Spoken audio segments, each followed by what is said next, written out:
Dans cette vidéo, nous allons voir les fondamentaux du pilotage de projet par la valeur. Les critères d'acceptance permettent d'accepter ou de rejeter ce que le projet délivre. Généralement, les critères d'acceptance sont orientés moyens, livrables, solutions, techniques, etc. Dans les projets pilotés par la valeur, il est crucial d'identifier également les critères de succès.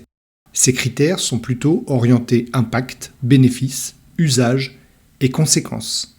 Il s'agit bien sûr des critères de succès pour les clients, mais en réalité pour toutes les parties prenantes. Les critères d'acceptance concernent ce sur quoi l'équipe projet a directement la main. Les critères de succès concernent ce sur quoi l'équipe projet n'a pas directement la main. Les réalisations de l'équipe projet ont une influence sur le succès du projet. Mais le succès du projet et la satisfaction des clients, des utilisateurs et des parties prenantes ne dépendent pas uniquement des réalisations de l'équipe projet. Lorsqu'on pilote un projet par la valeur, la première chose à savoir est que la valeur n'existe pas en soi. La valeur n'existe pas dans l'absolu. La valeur dépend toujours de qui on parle, de quels acteurs, et pour chaque acteur, quels sont les axes de valeur, car il y en a plusieurs. Dans n'importe quel projet, il y a toujours plusieurs acteurs concernés, plusieurs profils, des segments clients, des types d'utilisateurs, des types de parties prenantes, des clients ou des acteurs internes ou externes, etc. Et même pour chaque acteur, il y a toujours plusieurs axes de valeur.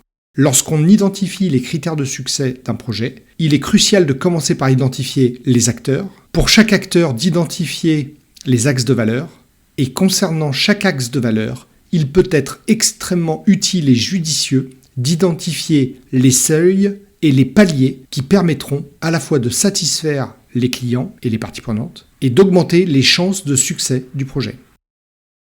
La deuxième chose à savoir lorsque l'on parle de valeur est qu'il s'agit d'une valeur perçue, c'est-à-dire qu'elle est à la fois fonctionnelle et émotionnelle. La partie fonctionnelle de la valeur correspond à sa partie utile, celle qui justifie l'achat ou l'utilisation de tel ou tel produit ou service. La partie émotionnelle de la valeur est celle qui va garantir son attractivité et la fidélisation dans la durée.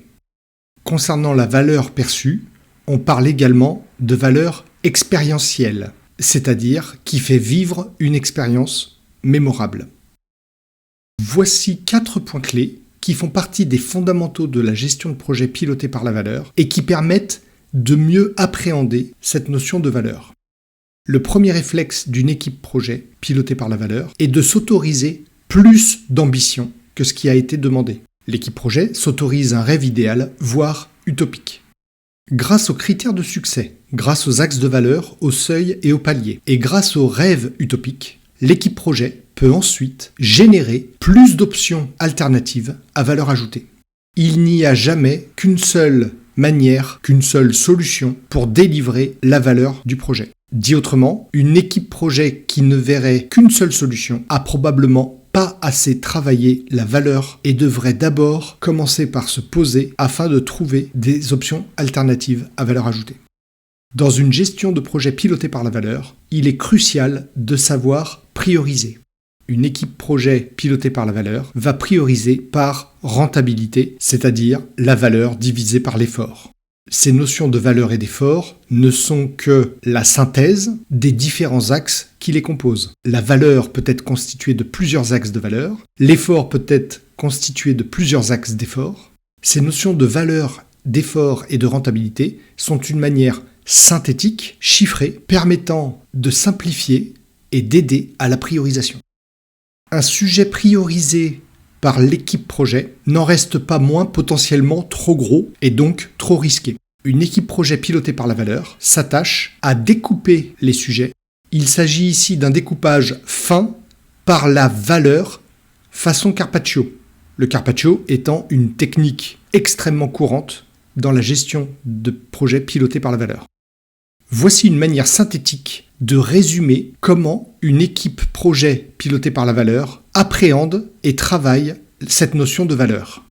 Dès lors que la demande est trop orientée sur telle ou telle solution, l'équipe prend du recul et identifie les critères de succès.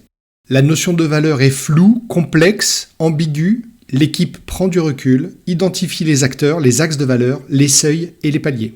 Il ne semble y avoir qu'une seule solution pour réussir le projet. L'équipe prend du recul, s'autorise un rêve idéal, voire utopique, et génère ainsi une multitude d'options alternatives à valeur ajoutée. Il y a trop d'options alternatives, l'équipe les priorise, notamment par rentabilité, c'est-à-dire en croisant la valeur par l'effort. Les sujets à traiter sont trop gros, l'équipe les découpe finement par la valeur façon Carpaccio. Qu'en est-il du pilotage opérationnel d'un projet piloté par la valeur ? Lorsque l'on parle de valeur, il s'agit de valeur ajoutée. La valeur ajoutée a un potentiel infini. Il est crucial de faire le tri entre ce qui a été promis parce que suffisamment connu, suffisamment maîtrisé, suffisamment petit, suffisamment accessible, versus tout le reste, ce que l'on pourrait faire de plus, ce que l'on pourrait faire de mieux, ce qui apparaîtra en cours de chemin. Qui dit valeur ajoutée, dit valeur supplémentaire par rapport à un point de référence. Au début du projet, le point de référence correspond à la situation initiale. Dans un projet traditionnel, l'équipe projet travaille jusqu'à délivrer à la fin du projet ou à la fin d'un premier lot ses réalisations. Et cela peut fonctionner. Cela peut satisfaire le client et les parties prenantes. Toutefois, il se peut que l'équipe projet découvre tardivement de mauvaises surprises. C'est typiquement ce qu'on appelle l'effet tunnel. On se voit au début, on ne se voit pas pendant longtemps, et au bout d'un temps long, l'équipe projet délivre ses réalisations. Si tout se passe comme prévu, tout le monde est content. Mais dès lors que l'on fait face à de mauvaises surprises, qui arrivent tardivement, qui arrivent trop tardivement, on n'a plus assez de temps, d'énergie, de moyens, d'argent pour réagir. Il y aura une forme de déception et une forme de frustration. Ces notions de surprise tardive sont inhérentes à la notion même de valeur, car la valeur est empirique, on la découvre progressivement. La clé de voûte qui permet de faire face à cet aspect empirique de la valeur est le feedback. Le feedback, ce n'est pas uniquement les retours des clients, des utilisateurs, des parties prenantes. C'est aussi découvrir ce que l'on ne sait pas. C'est aussi aller contre ses croyances. C'est aussi remettre en cause ses hypothèses. Le feedback, ce n'est pas uniquement ce que disent les gens. Le meilleur feedback vient surtout du comportement des gens. On peut le résumer ainsi. Le meilleur feedback, c'est découvrir des réponses à des questions que personne n'a posées. Il ne l'a pas dit, je ne l'ai pas demandé, mais c'est devenu évident dès lors que je lui ai donné un peu de la valeur ajoutée. Afin de réduire au maximum le risque de l'effet tunnel et des surprises tardives, dans une gestion de projet piloté par la valeur, l'équipe projet s'autodiscipline et améliore en continu ses façons de travailler de manière à réaliser des livraisons et des expérimentations fréquentes. L'accélération des projets pilotés par la valeur vient en réalité de la fréquence des livraisons. Il ne s'agit pas de mettre plus de pression à plus de monde pour réaliser plus de réalisations. Il s'agit avant tout, collectivement, et en toute sérénité, sans rogner ni sur l'humain ni sur la qualité, de réduire en permanence les délais de livraison. La rentabilité de cette démarche s'appuie particulièrement sur le découpage fin par la valeur façon Carpaccio et sur la priorisation par rentabilité.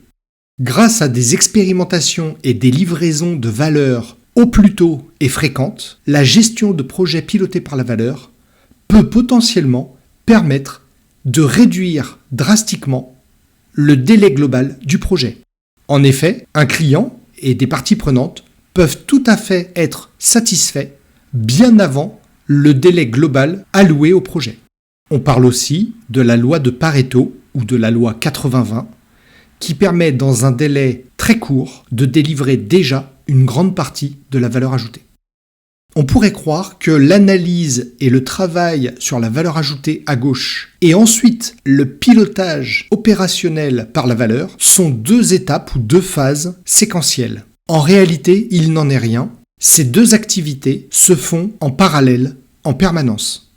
Dans un projet piloté par la valeur, le fait de prioriser et de découper par la valeur et le fait de livrer régulièrement la valeur et de s'appuyer sur les découvertes et les comportements Ces activités se font en permanence, en parallèle, en continu, potentiellement tout au long du projet. Afin de rassurer les clients et les parties prenantes, afin de cultiver leur confiance et afin de leur permettre un meilleur niveau d'adaptabilité de manière dynamique tout au long du pilotage du projet, il est crucial, dans un projet piloté par la valeur, de fournir en continu un très haut niveau de visibilité sur la progression.